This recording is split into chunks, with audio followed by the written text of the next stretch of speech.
नमस्कार दोस्तों, माघ महात्म्य की भाग 2 में आपका स्वागत है। तब राजा दिलीप कहने लगे कि महाराज ये पर्वत कितना ऊंचा और कितना लंबा चौड़ा है।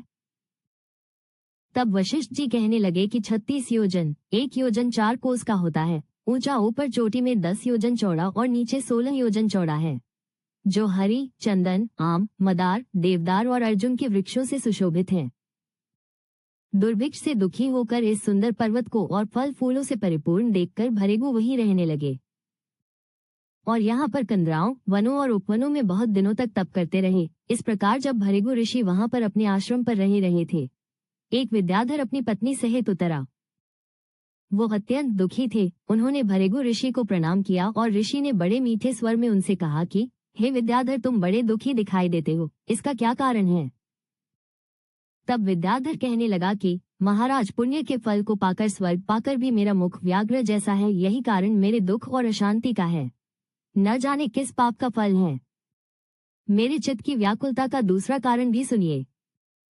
यह मेरी पत्नी अति रूपवती, मीठा वचन बोलने वाली, नाचने और गाने की कला से अति प्रवीण, शुद्ध चित्त वाली, सातों सुरों वाली, वीणा को बजाने वाली, जिसने अपने कंठ से गाकर नारद जी को प्रसन्न किया, नाना स्वरों के नाद से वीणा बजाकर कुबेर को प्रसन्न किया, अनेक प्रकार के नाच के ताल से शिवजी महाराज भी अति प्रसन्न और रोमांचित हुए।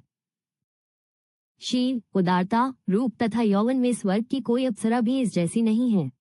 कहाँ ऐसी चंद्रमुखी स्त्री और कहाँ मैं व्याघ्र मुख वाला, यही चिंता सदैव मेरे हृदय को जलाती है।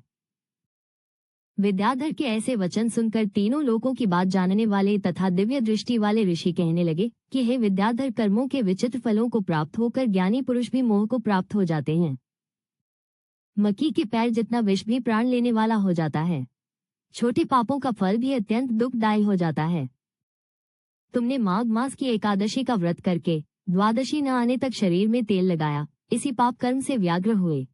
एकादशी के दिन उपवास करके द्वादशी को तेल लगाने से राजा पुरुवा ने भी कुरूप शरीर पाया था। तब वो अपने कुरूप शरीर को देखकर दुखी होकर हिमालय पर्वत के देव सरोवर के किनारे पर गया।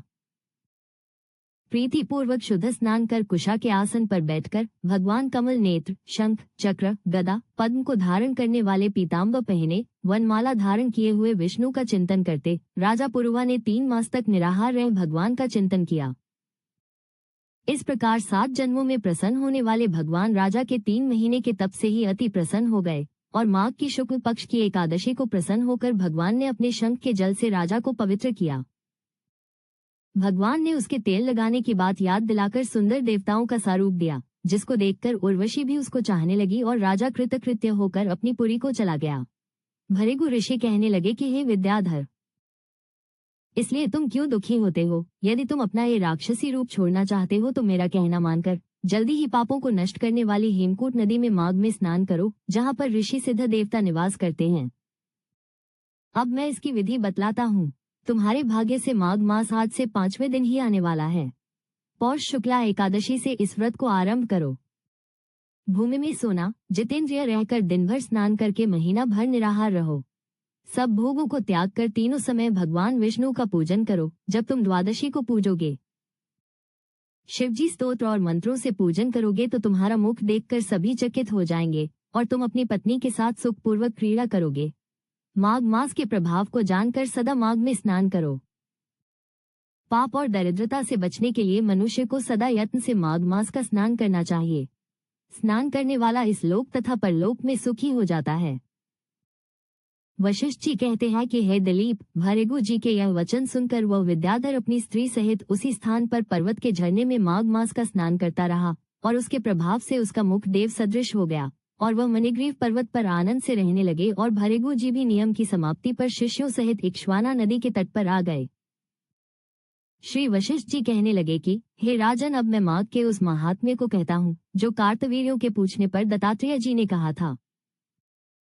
जिस समय साक्षात विष्णु के रूप श्री दत्तात्रेय जी सत्य पर्वत पर रहते थे, तब महिष्मति के राजा सहस्त्रार्जुन ने उनसे पूछा कि हे योगियों में श्रेष्ठ दत्तात्रेय जी, मैंने सर्व धर्म सुने, अब आप कृपा करके मुझे माघ मास का महात्म्य कहिए।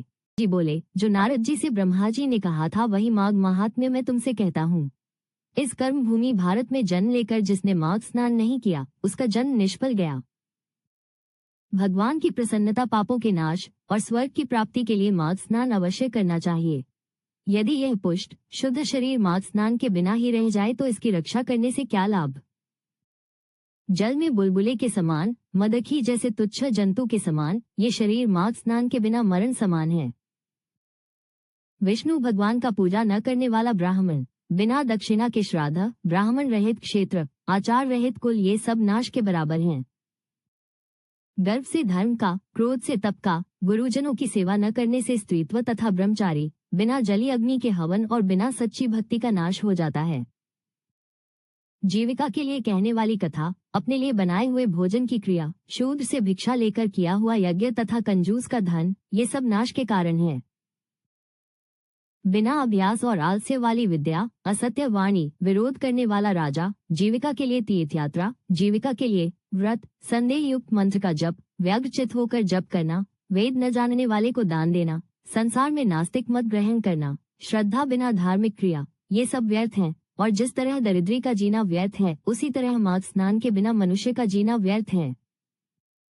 ब्रह्मघाती, सोना चुराने वाला, मदिरा पीने वाला, गुरु पत्नीगामी और इन चारों की संगति करने वाला माघ स्नान से पवित्र होता है। जल कहता है कि सूर्योदय से पहले जो मुझसे स्नान करता है, मैं उसके बड़े से बड़े पापों को नष्ट करता हूँ। महापातक भी स्नान करने से भस्म हो जाते हैं। माघ मास के स्नान का जब समय आ जाता है तो सब पाप अपने नाश के भय से कांप जाते हैं। जैसे मेघों से मुक्त होकर चंद्रमा प्रकाश करता है, वैसे ही श्रेष्ठ मनुष्य माघ मास में स्नान करके प्रकाशमान होते हैं। काया, वाचा, मनसा से किए हुए छोटे या बड़े, नए या पुराने, सभी पाप स्नान से नष्ट हो जाते हैं। आलस्य में बिना जाने जो पाप किए हों, वह भी नाश को प्राप्त होते हैं। जिस तरह जन्म जन्मांतर के अभ्यास से आध्यात्मिक ज्ञान की प्राप्त होती है, उसी तरह जन्मांतर अभ्यास से ही माघ स्नान में मनुष्य की रुचि होती है। यह अपवित्रों को पवित्र करने वाला बड़ा तप और संसार रूपी कीचड़ को धोने की पवित्र वस्तु है। हे राजन, जो मनवांछित फल देने वाला माघ स्नान नहीं करते, वो सूर्य चंद्र के समान भोगों को कैसे भोग सकते हैं।